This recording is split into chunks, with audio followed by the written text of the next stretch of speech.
Wait! Okay, now, from the beginning. Hit it, boys.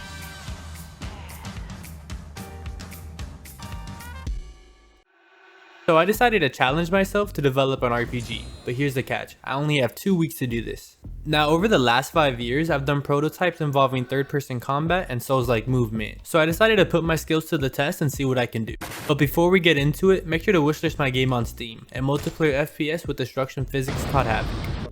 Now to start, we're gonna need to make a character model. I really didn't have an idea of what I wanted, so I started with a half-naked man named Gilbert. The idea of the game would be Gilbert versus the world, or just a linear level with various enemy camps and a boss room at the end. Now let's get on Unity and make Gilbert a functional warrior.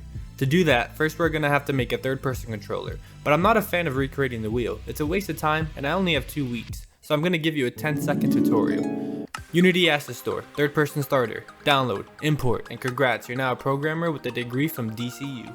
Now, in most RPGs, there's a core mechanic, combat. In games like Dark Souls or Elden Ring, the combat is quite immersive. It consists of actions that can either benefit the player or hurt them based on timing.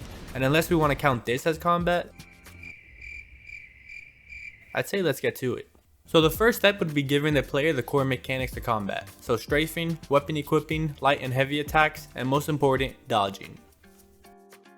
Most of these features are done with animations and a lot of tweaking to make them feel responsive. Now with these features being added, our little Gilbert is starting to feel alive, and might be time to give him an awesome ranged weapon, a bow and arrow. For the bow and arrow, I made the string when pulling back to be parented to the hand that grabbed it. I also faked a static arrow on it and just activated to look like it's being loaded. From there, I also did the same thing with the quiver, and faked like the player was grabbing it.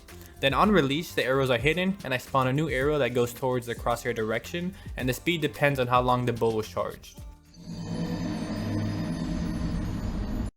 Since the combat is basically where I wanted it, I quickly made a testing scene and tweaked some settings like post-processing and lighting to make the game look slightly better. With that being done, I think it's time to start working on enemies, so we can actually see how combat feels against a moving target.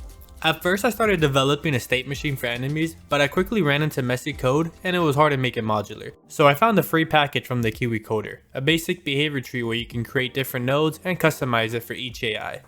So going forward, I added the same mechanics to the AI. Everything is on a random chance, so it would be completely random and make it very hard to learn the enemy patterns. I had a lot of ideas on what I could have done with AI, but was only able to implement 2 of them due to time restrictions. With the melee and ranged enemy done, it was time to add an inventory system, so the player can find loot, swap weapons, and change armor. The inventory is very basic since I plan to only have weapons and armor as items.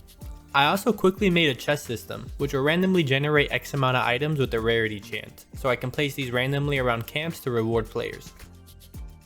Now I think it's time to tackle some level design, as I got the core gameplay done. I wanted to go for a dark, spooky theme. The player would start on a small city surrounded by forests. So I started off with trees and made a wind shader to help simulate wind. I also had a grass asset, so I ended up cheating slightly.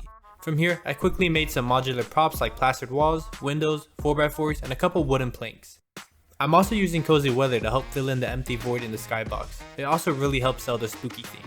Now when doing level design, I honestly had no idea what I wanted, so I just kind of freehanded it and hoped for the best. Since I'm not doing an open world map, I created a main path and a couple of detours with enemy camps. The goal would be to clear each camp, gain items, and then work your way into the boss room at the end of the path, which I think could have been better, but I was running out of time.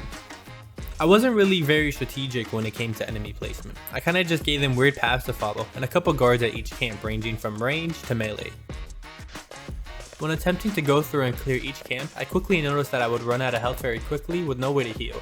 I also felt swapping weapons through inventory was very inefficient, so I kinda copied Dark Souls here. I gave player 2 slots for weapons and another slot dedicated to health potions. I then made some nice UI to help polish the game, a health bar and your current items on the bottom.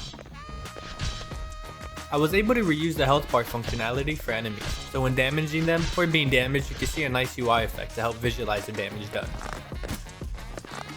Talking about damage, I also added armor into the game. Armor can be found in random chests around the camps. Each armor has a percentage of damage it will take. Some might be 25% immunity, others might be 5%. Finally, it's time to add the last part of the game, the boss. And guess what? It's also the last day I have to work on this game, which means I need to quickly make the boss room and the boss himself. So I quickly made the room inspired by ancient buildings. Next I had to make the boss. At this point I only had a couple hours left, so I literally just resized the enemy and used my pro modeling skills to whip up some armor.